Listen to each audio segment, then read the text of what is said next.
6 months of working at the DMV can do strange things to a person.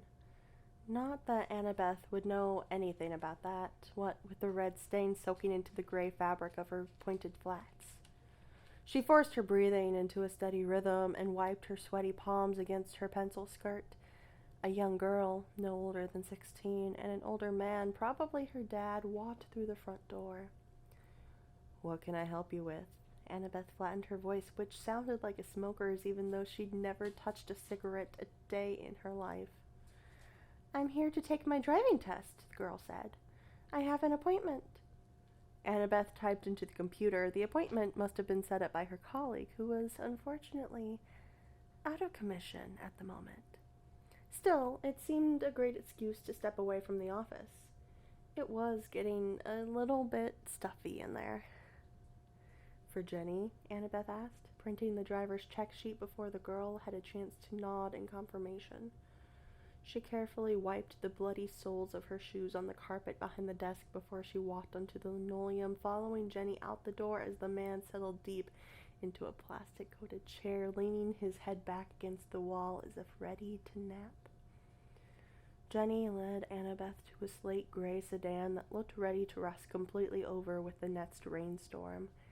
Annabeth directed Jenny to sit in the driver's seat and test the rear-facing lights. First the left blinker, then the right. "Don't honk the horn, please. Pump the brakes, flip it to reverse, but don't roll back. Stop honking the horn. Keep the brakes on, shift it to park. For God's sake, stop honking the horn." Annabeth slid into the passenger seat and detailed the rules of the drive. "I won't talk to you except to give you instructions. You should avoid talking unless you need clarification.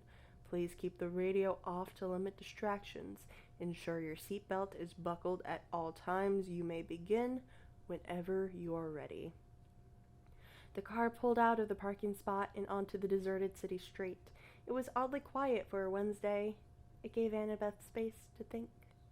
The pen in her hand clicked in and out while Jenny drove 7 miles per hour under the speed limit in a 25-mile-per-hour zone. "For Christ's sake, please observe posted speed limits," Annabeth stated. "Going too slow is just as dangerous as going too fast." Jenny's head bobbed up and down, the car slightly swerving. "Yes, ma'am." The car accelerated all at once. Annabeth wrote a note on her clipboard, which was also an excuse to look down at her phone.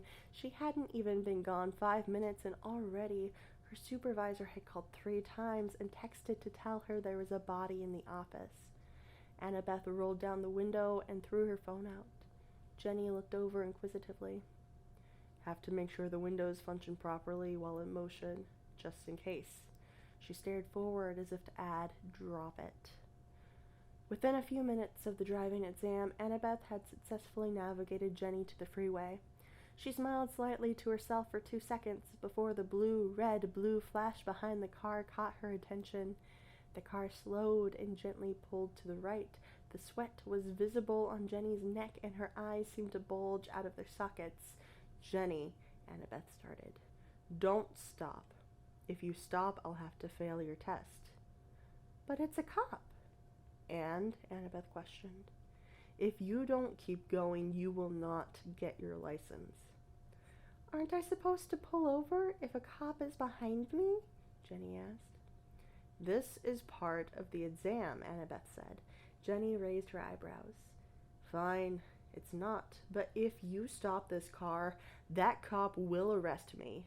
More importantly, they will arrest you." "Why would either of us get arrested?" Jenny asked. "Take a wild guess, kid. You've got 2 seconds. Jenny's eyes flashed between the road ahead of her, Annabeth, and the cop behind her. His siren was blaring. Annabeth closed her eyes as the car lurched forward.